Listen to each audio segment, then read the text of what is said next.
The first one-star review came in on a Sunday night. I noticed it Monday morning when I opened the dashboard for my business and saw that my average rating had dropped from 4.8 to 4.6 overnight. The review was 3 sentences long. It accused my company of unprofessional conduct, of misleading customers about pricing, and of providing services that fell well below industry standards. It was written by an account with no profile picture, no other reviews, and a username that was a random string of letters and numbers.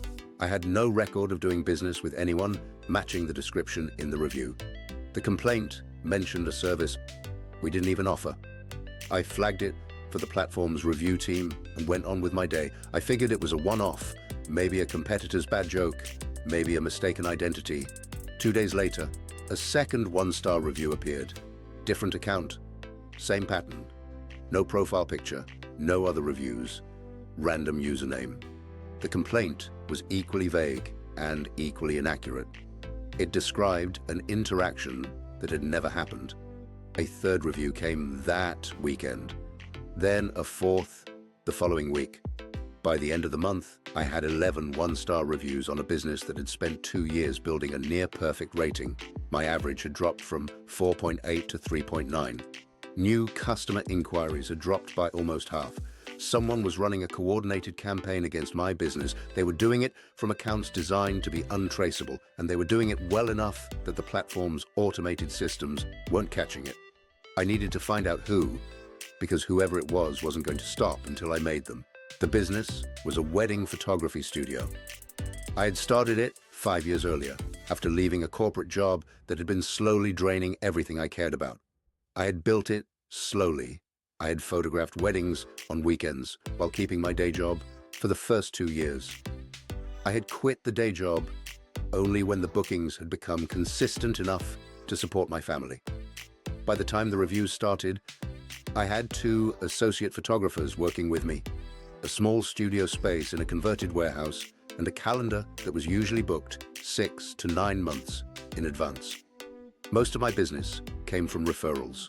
The rest came from online reviews and search rankings on the major wedding directory sites. The reviews mattered. They mattered more than almost any other piece of marketing I could do. A wedding is one of the largest single purchases most couples will ever make, and they don't take chances on photographers with bad ratings. A drop from 4.8 to 3.9 wasn't a cosmetic problem. It was an existential one. I had a few competitors in the local market. Most of them I knew personally.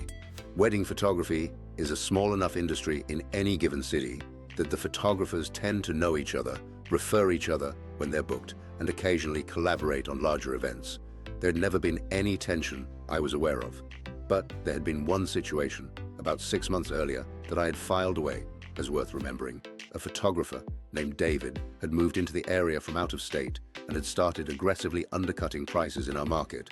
He had reached out to me and to several other photographers asking for advice on building a client base. I had answered honestly. I had told him that the market was saturated, that pricing wars were a race to the bottom, and that he would do better to differentiate on quality and service than to compete on price alone. He hadn't liked the answer. Our last exchange had been short and cool. I had assumed he had moved on. Apparently, he had not. I started by trying to identify any pattern in the reviews themselves. I read all 11 of them multiple times, looking for similarities in language, structure, or specific phrases. The reviews had been written carefully. They were varied enough in tone and word choice to look like they had come from different people. But there were small things. 3 of the reviews used the phrase below industry standards. 2 of them complained about unprofessional behavior without giving any specifics. Several of them mentioned services my studio didn't actually offer. Drone photography, videography packages, same-day editing, services that I noticed my competitor David did offer. The reviews weren't just attacking me, they were positioning him. They were describing my business as deficient in exactly the areas where his business had advantages. That gave me a working theory. Proving it was harder, I hired a small reputation management firm.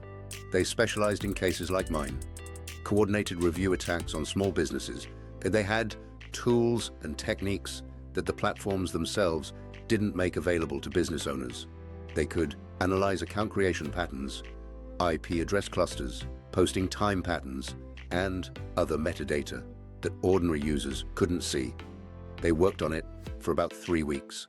The report they sent me was 24 pages long. The 11 accounts had all been created within a 6-week window. They had been created from a small number of IP addresses that traced back to a single internet service provider in a specific zip code, the same zip code where David's studio was located. The accounts had posted their reviews during business hours on weekdays, almost exclusively, in patterns consistent with a single person logging in and out throughout the workday. 3 of the accounts had committed a critical mistake. They had been used on at least one occasion each to leave a positive review for David's photography studio. The firm hadn't proven definitively that David was behind the campaign, but the evidence was strong enough to take to the platform with confidence. I submitted the full report to the trust and safety team at the review platform. I didn't accuse David by name in my submission. I just laid out the evidence, the account creation patterns, the IP clusters, the timing analysis, and the cross-posting to a competitor's profile. The platform's investigation took about 6 weeks. At the end of it, all 11 reviews were removed. The accounts were banned. My average rating returned to 4.8 within a few days. As the platform recalculated the score without the fraudulent reviews, the platform didn't tell me what they had concluded about who had been behind the campaign. But about a week after the reviews were removed, David's own studio profile on the same platform was suspended. His listing disappeared from the directory entirely. His website went down a few weeks later. I never spoke to him. I never confronted him. I never sent a message or made a call. I didn't need to. The wedding industry in our city is, as I mentioned, small. Word traveled. Other photographers reached out to me to ask what had happened, and I told them the truth, that I had been the target of a coordinated review attack, that I had hired a firm to investigate, that the platform had taken action based on what we had found. I didn't name David. I didn't need to. The other photographers connected the dots themselves. He moved out of the area within 6 months. I heard through one of my associates that he had relocated to a different state and was trying to start over there. My business kept growing.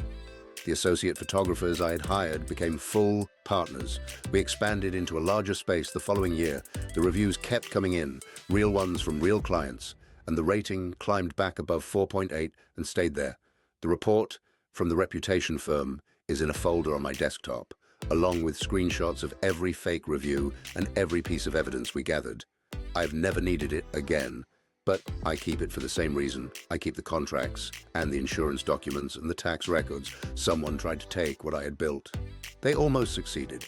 The only reason they didn't is because I had the resources to fight back and because they made small mistakes that added up to a pattern. The next person they try this on might not have either of those things. So if you're a small business owner watching this, keep your records, keep your reviews, keep an eye on the patterns, and if something feels wrong, trust that feeling, because the people running these campaigns are counting on you to ignore it. If this story hit you, subscribe. Every case on this channel starts with trust and ends with the truth.